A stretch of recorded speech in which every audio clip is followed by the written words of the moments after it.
Varahi silks మన నెల్లూరులో September 25వ తారీఖున గొప్ప ప్రారంభం.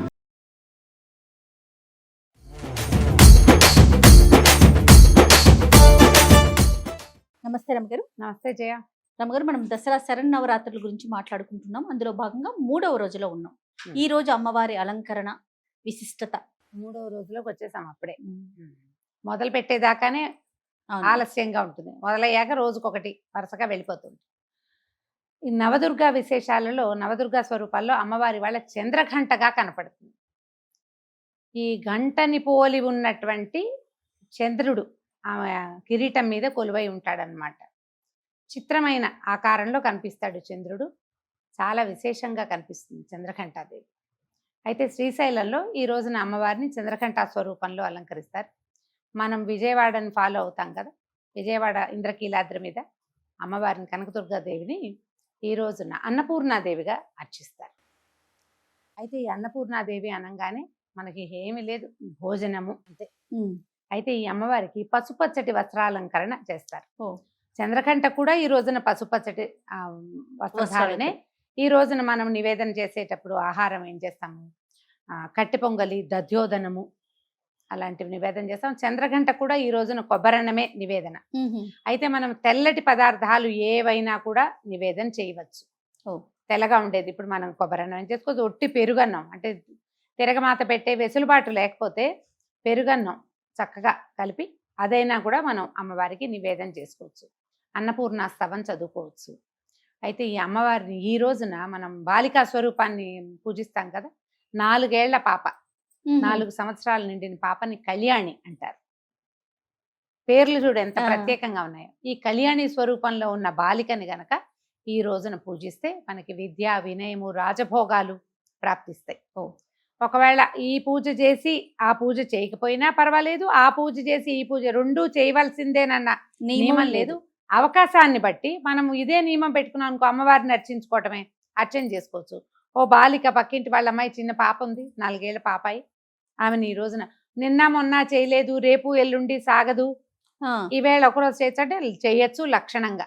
ఏ రోజుకి వీలైతే ఆ రోజుకి ఏ బాలిక వీలైతే ఆ బాలిక ప్రత్యేకంగా మనం ఇలా చేయదలుచుకుంటే కనుక 4 సంవత్సరాల కళ్యాణికి కనుక చక్కగా బొట్టు, కటిక, పసుపు పెట్టి కూర్చోబెట్టి ఆమెకి ఇష్టమైన ఆహార పదార్థాలు, ఏదైనా అలంకరణ సామాగ్రి అలాంటివి ఇస్తే అమ్మాయి చక్కగా కుమారి సంతోషిస్తుంది. దానివల్ల మనకి విద్యా వినయాదులు వస్తాయి. అన్నపూర్ణాదేవి గురించి ఒక ప్రత్యేకమైన విషయం చెప్పుకోవాలి మనం.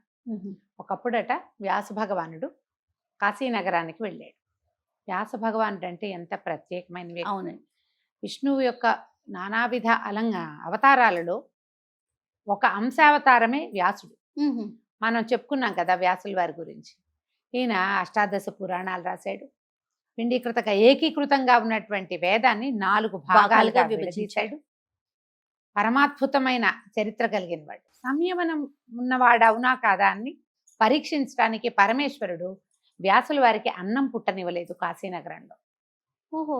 భిక్ష కావాలి, మధ్యాహ్నపు వేళకి భిక్షగా ఆయన ఎంత ప్రయత్నించినా అన్నం లభించల. ఆహారం లేక సాయంత్రం అయ్యేసరికల్లా క్రోధం వచ్చేసి, ఇది కాశీనగరం ఏమిటి, భూకైలాసం కదా, అవును, భూమి మీద ఉన్నటువంటి కైలాసం, పరమేశ్వరుడు కొలువై ఉండే చోటు.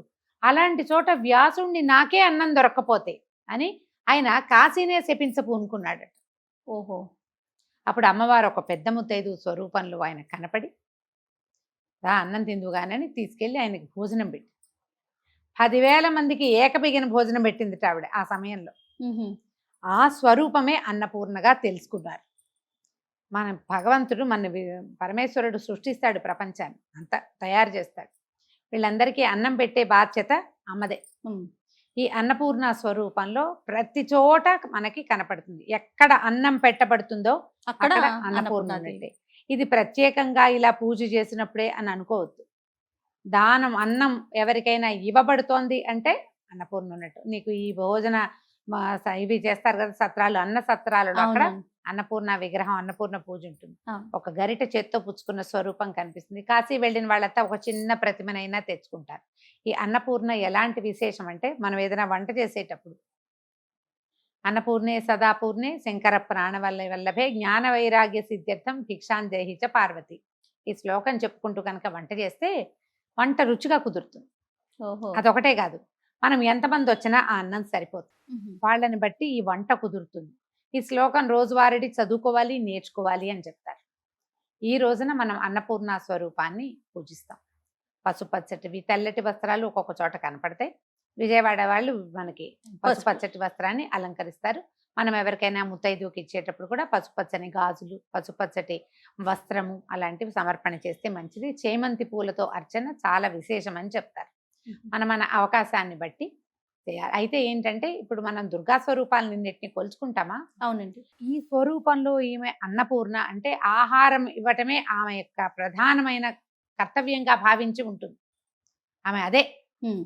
ఇప్పుడు ఒక రోజును పూజ చేసి మానేస్తే ఎట్లా? అవును. ఆమె లక్షణాన్ని మనం కూడా కొంత నేర్చుకోవాలి కదా. ఈ మొత్తం ఈ దుర్గా స్వరూపాలన్నీ కూడా అదే చెప్తున్నాయి మనకి.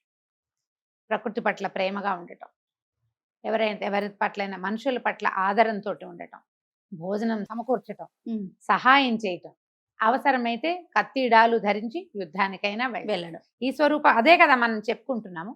కాబట్టి ఈ అన్నపూర్ణ స్వరూపాన్ని పూజించి సంవత్సరంలో ఎవరొచ్చినా అతిథి అభ్యాగతుల్ని కాదనకండి. ఆహార పూజ చేసుకుని మానేయకుండా ఆమె లక్షణాన్ని కొంత సంతరించుకుంటే మనకి సౌభాగ్యము, విద్యా వినయము ఇంకోటి ఆటోమేటిక్గా వచ్చేస్తాయి సహజంగా. మనం ఇస్తూ ఉంటే వస్తుంది కదా ఎప్పుడు కూడా. ఖచ్చితంగా అండి. అందుకని అన్నదానం చేయటము, మన ఇంటికి ఎవరైనా వస్తే భోజనం పెట్టడము విసుగు లేకుండా, అది ప్రధానం. ఈ ఆలోచనతోటి మనం అమ్మవారిని అర్చించుకోవచ్చు. అన్నపూర్ణాష్టకం చాలా విశేషంగా ఉంటుంది. అన్నపూర్ణాష్టకం చదువుకోవచ్చు. అన్నపూర్ణ అష్టోత్తరం కూడా లభిస్తుంది. చక్కగా ఒక చిటికెడు కుంకుమ తీసుకోవటం, అన్నపూర్ణాదేవి అష్టోత్తరం చదువుకుని కుంకుమను సమర్పించి పూజా విధానాన్ని పరిసమాప్తం చేసుకోవచ్చు. ఉదయమైన సాయంకాలమైన మేమే వీలుని బట్టి పూజించుకోవచ్చు. ఓకే. తర్వాత ఇన్ని అవతారాలు ఉన్నాయి కదా రమ్మగారు. ఇప్పుడు నవరాత్రుల్లో నవ అవతారాలను వేస్తూ ఉంటాము. రకరకాల విధానాల్లో రకరకాల పద్ధతుల్లో తల్లిని కొలుస్తూ ఉంటాం, రకరకాల ఆకారాల్లో కూడా. ప్రధానంగా మనము కొలవాల్సిన ఆకారం, పూజించాల్సిన రూపం అట్లా ఏదన్నా ఉంటుందంటారా? లలితా పరమేశ్వరే, లలితా పరదేవతనే మనం పూజిస్తాం. ఆయా సమయాన్ని బట్టి ఆమె స్వరూపం మార్చుకుంటుంది. మనకి ప్రకృతి స్వరూపం మార్చుకోవటంలో అవును. ఋతువుకి మారిపోతుందా? ఈ ఋతువు ఇవాళ ఉంది, ఇవాళ చల్లగా వాన వస్తోంది, ఈ వానే ఉంటుందా? ఉండదు కదా. ఓ 2 నెలలు తిరిగేసరికి వర్ష ఋతువు పోతుంది. అవును. తర్వాత ఇంకోటి వస్తుంది, దాని తర్వాత ఇంకోటి. ఋతువులు మారతాయి, స్వరూపాలు మారతాయి, కాలం మారుతూ ఉంటుంది. అవును. అమ్మ కూడా ఆయా సందర్భాన్ని బట్టి తన స్వరూపాన్ని మార్చుకుంటూ ఉంటుంది. అవసరాన్ని బట్టి నీకు అన్నం కావాల్సిన వేళ ఆవిడ అన్నపూర్ణ అవుతుంది. నీకు సహాయం కావాల్సినప్పుడు దుర్గ అవుతుంది. అంతే. సాహసం కావాల్సినప్పుడు మహిషాసుర మర్దిని అవుతుంది.